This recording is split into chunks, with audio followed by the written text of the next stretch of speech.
Tompoko lahy sy tompoko vavy dia mbola faly hatrany ny tenako miarabantsika. Manaraka izao fandarana arosoko eto amin'ny YouTube sy eto amin'ny siteko izao. Androany aho dia hiresaka manokana mikasika ny fampihavanam-pirenena ny antsoina hoe réconciliation nationale. Miteraka resabe manko izy io tato ato ary manana ho lazaina ny tenanay. Ary tsy piko eto am-boalohany fa hevitrako manokana izy ity. Tsy voatery itsika iray hevitra amiko fa anjaran'ny tsirairay no mandinika fa ny lalam-panorenana dia nanome ny tsirairay ny liberté d'opinion sy ny liberté d'expression, liberté fananana hevitra zany ary ny fahafahana maneho an'izany hevitra izay ananany izany. Androany aho dia hitondra ny hevitrako mikasika ny resaka réconciliation nationale. Miteraka resabe izy io eto amin'ny firenena ary anisan'ny vahoaka ny tena ka tsy maintsy miteny. Amiko dia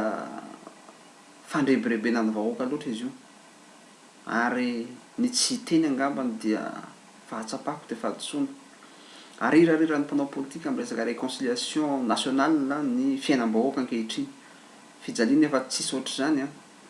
dia tsy resaka fanatsarana ny fiainam-bahoaka no imasoana ankehitriny ireo mpanao politika fa ny réconciliation nationale. Ny réconciliation nationale nefa rehefa jerena dia ny filazana réconciliation nationale aloha dia efa tsy mety amiko satria tsy niady ny vahoaka malagasy. Nationale zany dia voakasika daholo ny 22 régions, ny 6 provinces sy ny ankamaroan'ny commune. Raha jerena nefa zany dia tsy miady fa ny fiarahamonina dia mandeha tsara foana. Fa kosa ny mpanao politika dia tsy mifanaraka ary niady satria nifanenjika teo amin'ny fitondrana ary manao ny valifaty. Ka ny amiko aloha zany dia ny fampiasana an'ilay teny hoe réconciliation nationale dia tokony esorina, fandrebirebena vahoaka izy io, fa tokony atao mazava tsara ny resaka hoe réconciliation des politiciens. Satria inona ny antony? Zao ny antony raha fa ny olona réconciliena dia olona niady. Olona niady ny réconcilievanao. Ankehitriny raha jerevantsika dia ireo mpanao politika no miady. Fa ny vahoaka tsy miady, fa ny vahoaka sahirana mitady sakafo hohanina. Tsisy vahoaka miady. Ka zay zany nany tsara tsy piko voalohany hoe aza rehetrarehetra ilay vahoaka amin'ity resaka réconciliation ity fa atao mazava ny resaka hoe réconciliation nareo mpanao politika. Satria zao ny olana any amin'ny feuille de route miresaka an'io réconciliation nationale io, any amin'ny loi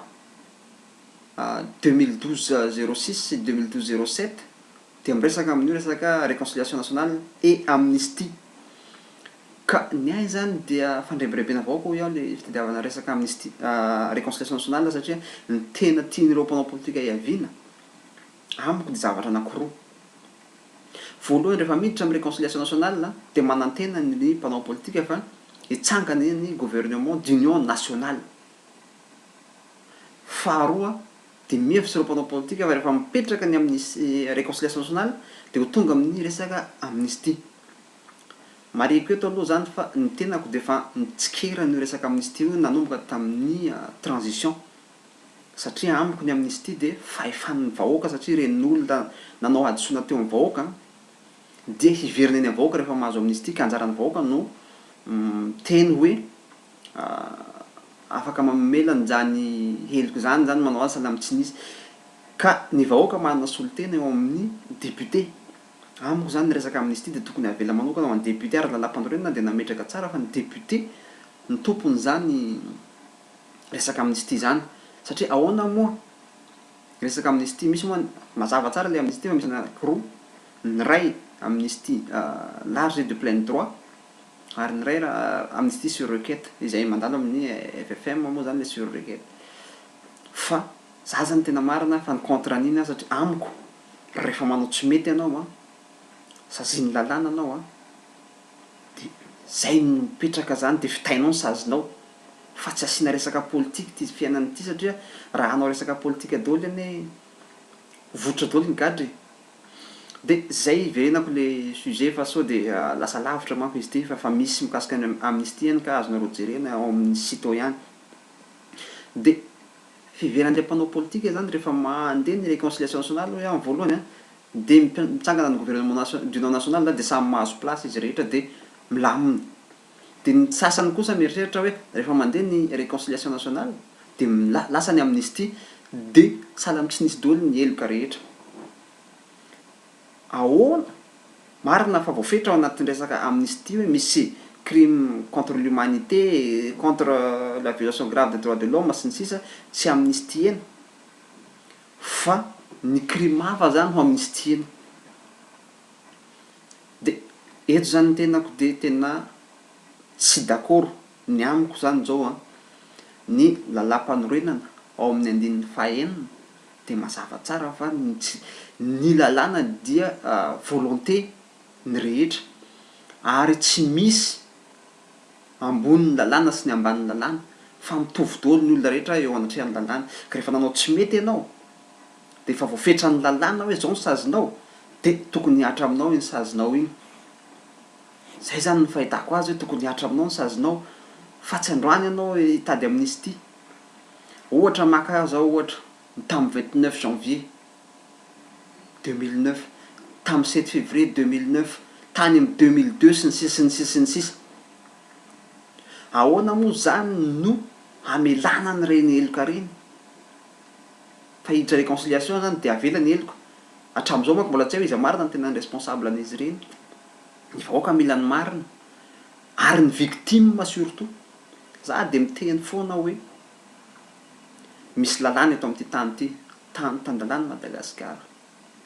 rehefa manao tsy mety ianao a de voasazy ny lalàna ianao de ampiaro ny lalàna amin'ireny olona ireny ny victime ane na ny déclaration des droits de l'homme mara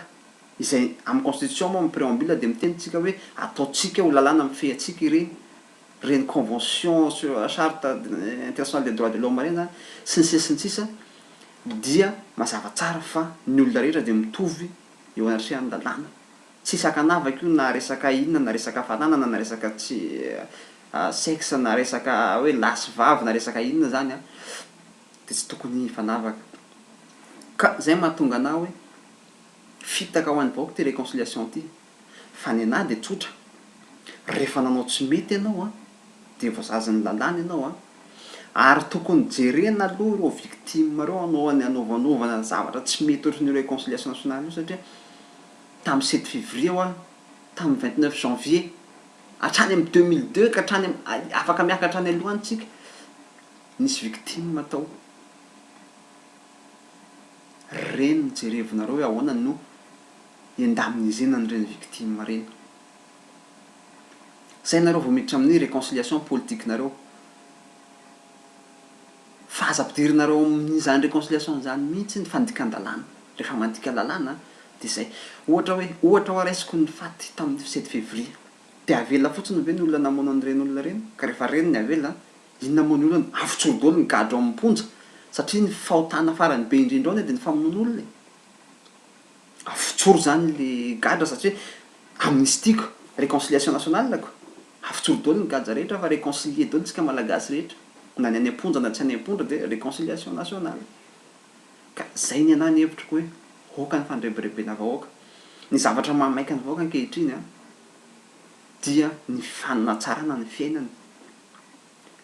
mila mianatra ny zanany mila miasa izy mila sakafo haniny izy mila miakatra ny karamany mila tsara ny fiainany fa aza rebirebenareo amin'izany resaka amnistie zany ny volanaovanareo an'izany réconciliation nationale zany lanionareo ampandrosonareo ny firenena raha misy réconciliation tokony atao ao Madagasikara de réconciliation entre ny malagasy sy ny frantsay satria ireo no nifamono tamin'izany andro zany fa tsy ny malagasy samy malagasy akory ka averiko ihany ny anah hoe ankehitriny a ny lalàna manao ny asany a ny fitsarana manao ny asany a sy décision ny fitsarana de tokony ho ekena fa tsy atao fitapitaka ty resaka réconciliation nationale ty mba azahoana seza sy hamafana ny heloka ka hoy aho tompolay tovavy hoe aoka antsika tsy ho fetsevetseny na ho veriveren'ireo mpanao politika ireo intsony fa tsika rehetra dia mitovy eo anatrehan'ny lalàna ary aoka mba ny fampandrosoana firenena no mahasoana. Soratra bolahy mankasitraka tompoko vavy.